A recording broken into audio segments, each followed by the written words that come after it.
La ministre des Transports n'a pas voulu porter seule l'odieux du dérapage du projet SACLIC. L'élément clé à retenir d'ailleurs de son témoignage aujourd'hui devant la commission Galland, imputabilité. Et Alain, elle ne voulait pas payer seule ce merdier, pour reprendre exactement ces mots. Oui, effectivement, c'est ce qu'elle a dit dans une lettre qu'elle a envoyée au premier ministre et à son chef de cabinet, Martin Koskinen, le 21 décembre 2024, alors qu'elle n'accepte pas d'avoir eu un outrage au Parlement parce que la SAC ne lui a pas donné son rapport à temps. Elle a été très claire. Il y a des fonctionnaires, et on le sait, entre autres Éric Ducharme, qui a été déplacé. Ces gens-là ne perdent pas leur emploi. Ils sont seulement remerciés. Elle dit, c'est pas vrai, je ne veux pas payer seul pour ce merdier. Écoutez la lecture du message qu'elle a envoyé à Martin Koskinen et François Legault. Mon chef assis à côté de moi me dit de faire attention à Ducharme. Je me demande si l'angle inverse vous a déjà traversé l'esprit au 3e étage et si quelqu'un s'est déjà préoccupé de faire attention à la ministre, une aiguë capiste. Est-ce que quelqu'un s'est déjà inquiété du merdier que je ramasse depuis 2 ans à cause de la SAQ? Je n'en ai pas l'impression. J'ai ensuite reparlé à M. Ouellette et à Éric qui m'ont tous deux confirmé que tout était correct. Et depuis, j'ai protégé tout le monde et ramassé seul le merdier qui en a découlé. Changer de PDG et nommer une personne avec un profil plus en phase avec les exigences d'un tel poste, entre autres capable de maîtriser l'interface politique, médiatique et administrative.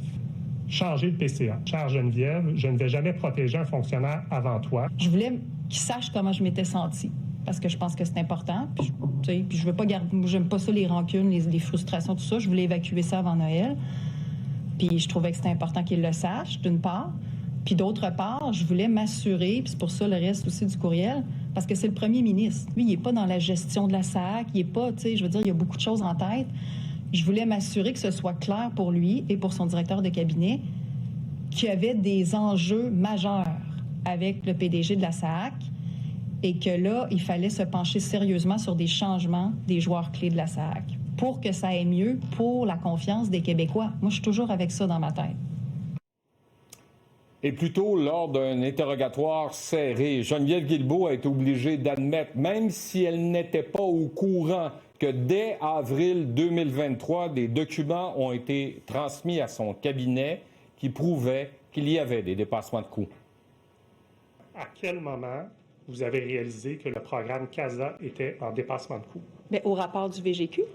Geneviève Guilbeault affirme avoir découvert l'ampleur des dépassements de coûts dans le rapport de la vérificatrice générale du Québec de février 2025. Pourtant, un document détaillant toute la stratégie contractuelle, incluant le morcellement des contrats, lui est transmis dès juin 2023, un budget révisé de 716 millions de dollars. Qui est apparent de ce napperon-là qu'il y a des dépassements de coûts majeurs dans CASA à ce moment-là. Bien, il y a des avenants qui sont utilisés. Alors oui, on projette un coût de plus élevé que 458 au terme du 2e avenant qui s'apprête à être signé. Et là, vous l'apprenez pour la première fois ou c'est parce que vous m'avez dit il y a quelques instants que vous n'avez pas de souvenir de l'avoir appris? Bien, c'est un on général, mon cabinet, là, parce qu'on a convenu tous que, qu'on s'en souvienne ou non, ça nous a été transmis, incluant à moi. Le commissaire Galland intervient. Ça, là, ça vous alerte pas, ça, là?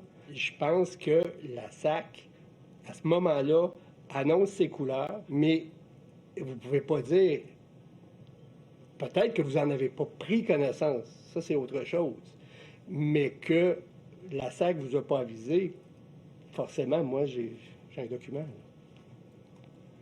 Oui, non, bien c'est ça, tout à fait. Lors de l'étude de crédit de 2023, les vrais chiffres de la SAC ne sont pas divulgués aux élus. L'information, elle rend exacte à votre cabinet, c'est-à-dire que le coût du contrat est rendu à 504 millions, et elle ressort pour les parlementaires inexact, c'est-à-dire que le contrat était à 458 millions. Bien, si vous le dites, c'est ça, je vous dis honnêtement, moi je découvre ça aujourd'hui. La ministre accuse l'ex-PDG de la SAC, Denis Marcellet, de lui avoir caché l'explosion des coûts du projet SACLIC. Elle affirme avoir dû reprendre en main le dossier après son déploiement chaotique.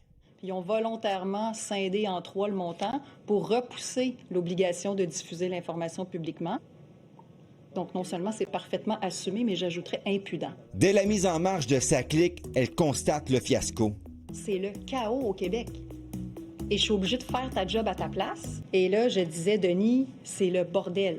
C'est quoi cette affaire-là? Vous étiez pas prêts? Elle perd patience et Marcellet est remercié. Après l'élection de 2022, le cabinet Guilbeault reçoit un bref résumé de 3 lignes sur sa clique de l'équipe de François Bonnardel. Le commissaire Galland s'étonne de l'absence de transition. C'est le seul à l'ingénieur qui a fait ça, qui a envoyé une note de transmission du cabinet. Moi, je considère ça hautement problématique.